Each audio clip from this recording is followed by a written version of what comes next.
आज हमने बात करनी है कि जो फीमेल की वर्जिनिटी होती है, यानी शादी के फर्स्ट नाइट जो बड़ा एक ट्रेंड पाया जाता है कि अगर फीमेल को इंटरकोर्स के दौरान ब्लीडिंग होगी तो इसका मतलब है वो वर्जिन है, और अगर उसको ब्लीडिंग नहीं होगी तो वो शी इज़ नॉट वर्जिन। अगर कोई फीमेल वर्जिन है और वो इमोशनली आपके साथ अटैच नहीं है तो आप उसको धक्का देंगे, कितनी देर चला लेंगे? Definitely not. एक चीज़ मैं आपको बता दूँ कि females are made up of hormones, serotonin और हार्मोन से बनी है।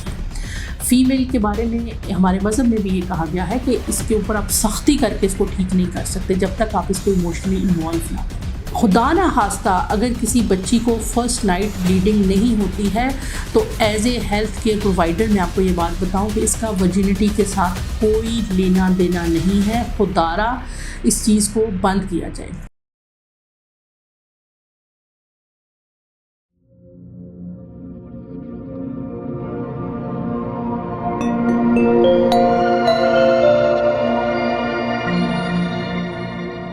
जी अस्सलाम वालेकुम, मैं हूं डॉक्टर नाइला, कंसल्टेंट गायनेकोलॉजिस्ट और फर्टिलिटी स्पेशलिस्ट गायनी सॉल्यूशन के फोरम से।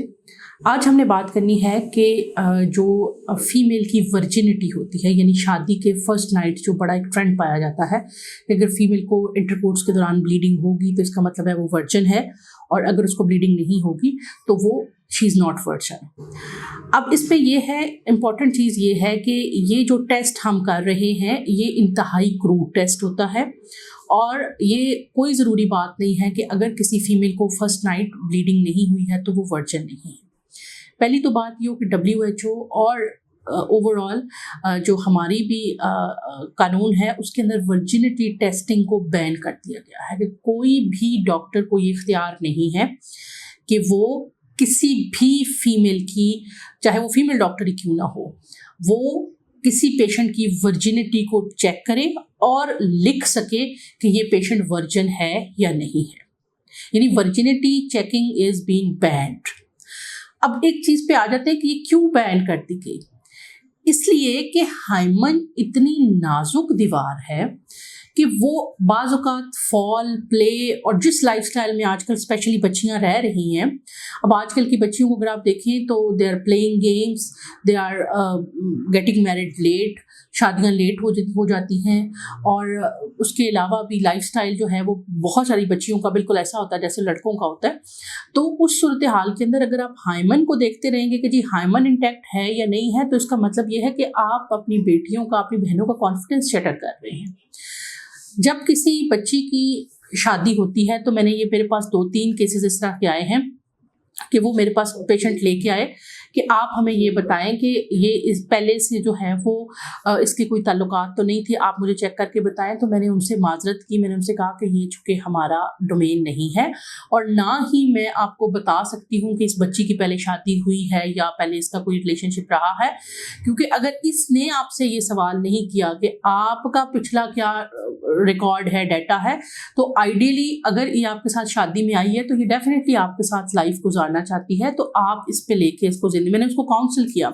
लेकिन फिर मैंने सोचा कि इसके ऊपर मुझे publicly, I have a forum, मुझे उसके ऊपर बात करनी चाहिए। खुदा ना खास्ता अगर किसी बच्ची को फर्स्ट नाइट ब्लीडिंग नहीं होती है तो as a health care provider मैं आपको ये बात बताऊं कि इसका वर्जिनिटी के साथ कोई लेना देना नहीं है। खुदारा इस चीज़ को बंद किया जाए।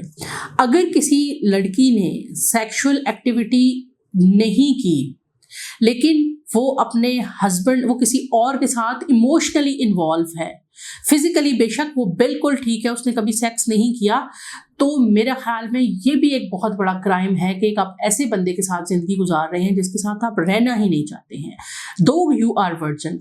आप ऐसी लड़की को, ऐसी वो फैमिली उस बच्ची को एक्सेप्ट कर लेगी जो इमोशनली किसी और के साथ अटैच्ड है, और अब वो आपके बेटे के साथ या आपके भाई के साथ ज़बरदस्ती की ज़िंदगी गुजार रही है, लेकिन उसका सेक्सुअल रिलेशनशिप पहले कहीं नहीं था।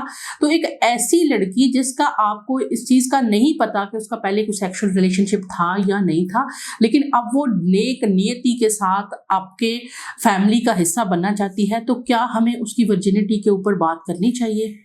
हमारे यहाँ अभी भी बहुत सारे जो फरसूदा जहन के लोग ऐसे मौजूद हैं जो ये समझते हैं कि शादी से पहले वर्जिनिटी टेस्टिंग होनी चाहिए, और वर्जिनिटी टेस्ट जब तक डॉक्टर रिकमेंड ना करे या हम खुद वो डॉक्टर बन जाते हैं कि हम खुद जब तक चेक ना कर लें तो, और इस पे अभी तक भी जो है वो फैमिलीज जो है वो शादियों को एंड कर देते हैं और बच्चों के दरमियान जो है वो मिसकंसेप्शंस पैदा होने लग जाती हैं। तो खुदारा आप अपने मज़हब को ही फॉलो कर लें। मज़हब ने अगर ये टेस्ट इतना रिलायबल होता या इतना ज़रूरी होता तो कम अज़ कम वो ज़रूर इसको रिकमेंड करते।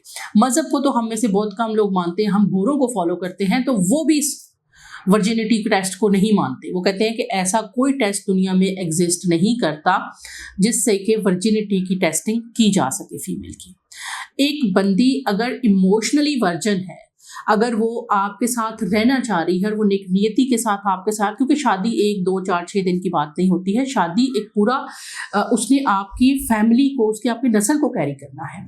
अगर वो इमोशनली आपके साथ नेक नियति के साथ इस रिश्ते के अंदर दाखिल हो रही है तो आपने उसकी कदर करनी है। आपने उसके पिछले हिसाब नहीं लेने बैठ जाना उससे कि भाई तू इधर आ, हाँ बता ज़रा तू कितने पीछे क्या है, क्योंकि आपने उसको हिसाब नहीं दिया। You are not bounded to take any उसके। लिहाजा जब शादी करें तो कम से कम लड़कियां भी और लड़के भी बस ये मेक श्योर कर लें कि जिस पार्टनर को वो अपने लिए ऑप्ट कर रहे हैं, क्या वो इमोशनली उनके साथ रहना चाहता है, इमोशनली वो उनके साथ इन्वॉल्व है कि वो एज ए फैमिली, क्योंकि मियाँ बीवी के दरमियान कोई ब्लड का रिश्ता नहीं होता, इमोशन का रिश्ता होता है। और जितना इमोशन का रिश्ता स्ट्रॉन्ग होता है, जितना एहसास का रिश्ता स्ट्रॉन्ग होता है, उतना ही वो लॉन्ग लास्टिंग होता है और उसको ये छोटी छोटी जो चीज़ें हैं वो ख़राब नहीं कर सकती। अगर कोई फीमेल वर्जन है और वो इमोशनली आपके साथ अटैच नहीं है तो आप उसको धक्का देके कितनी देर चला लेंगे? Definitely not. एक चीज़ मैं आपको बता दूं कि females are made up of hormones, serotonin और हार्मोन से बनी हुई हैं। फीमेल के बारे में हमारे मज़हब में भी ये कहा गया है कि इसके ऊपर आप सख्ती करके इसको ठीक नहीं कर सकते जब तक आप इसको इमोशनली इन्वॉल्व ना करें। तो लिहाजा ये मेरे पास रिसेंटली ही क्लिनिक में 2-4 दफ़ा हुआ कि उन्होंने कहा जी कि आप मेरी बेगम है, मैं इनको चेकअप के लिए लेके आया हूँ, अभी तक हमारा कोई रिलेशनशिप नहीं हुआ लेकिन मुझे उसके ऊपर डाउट, आप चेक करें कि ये वर्जन है या नहीं है। तो फिर मैंने उनको ये बात की तो मुझे लगा कि this is something to be discussed on a public forum. पहले ज़माने के ऊपर वर्जिनिटी के ऊपर इसलिए ज़्यादा बात की जाती थी कि उस वक़्त जो है वो कोई और वे नहीं था, क्योंकि ज़ाहिर है जब कोई इतने ज़्यादा कॉन्ट्रासेप्टिव के मेथड्स नहीं थे। सेक्सुअल रिलेशनशिप का मतलब था कि बच्चा मेल को बेसिकली अपनी फीमेल जो अगर आप देखें आप वाइफ को, तो वो आपकी ब्लड लाइन को कैरी कर रही होती है, वो आपके जो नस्ल है उसको बढ़ा रही होती है। तो आप जब तक उसके ऊपर ट्रस्ट नहीं करेंगे, जब आप उसके ऊपर आपके म्यूचुअल रिलेशनशिप में ट्रस्ट नहीं होगा तो ये बहुत ही फ्रेजाइल सा रिलेशनशिप हो जाएगा। तो आप एक दूसरे के ऊपर ट्रस्ट करना सीखें, डॉक्टर के वर्जिनिटी टेस्ट के ऊपर ट्रस्ट करना ना सीखें। अगर कोई डॉक्टर किसी को कह देता है कि ये वर्जन है तो वो उसको सिर्फ साख्त को देख के कह रहा है, उसके इमोशन नहीं चेक किए उसने। अगर वो इमोशनली वर्जन नहीं है तो she will not suppose to be with you after 1 to 3 years। तो अपनी इस चीज़ को कि जी हम औरत का वर्जिनिटी टेस्ट डॉक्टर से करवाएं या खुद करें, इससे बाहर निकलें। कोई ऐसा टेस्ट मौजूद नहीं है जो फीमेल की वर्जिनिटी को चेक कर सकता है, और फीमेल की वर्जिनिटी को जो है वो बैन कर दिया गया है। अगर कोई डॉक्टर फीमेल की वर्जिनिटी टेस्ट करता है और वो रिपोर्ट होता है तो उसको सज़ा भी हो सकती है। तो जो लोग टेस्ट कर रहे हैं उनके लिए भी ये इंफॉर्मेशन है कि इस प्रैक्टिस को ख़त्म करते हैं। This is all together a very immature thing. तो मिलते हैं इंशाल्लाह नेक्स्ट इस वीडियो में, तब तक के लिए अल्लाह हाफ़िज़।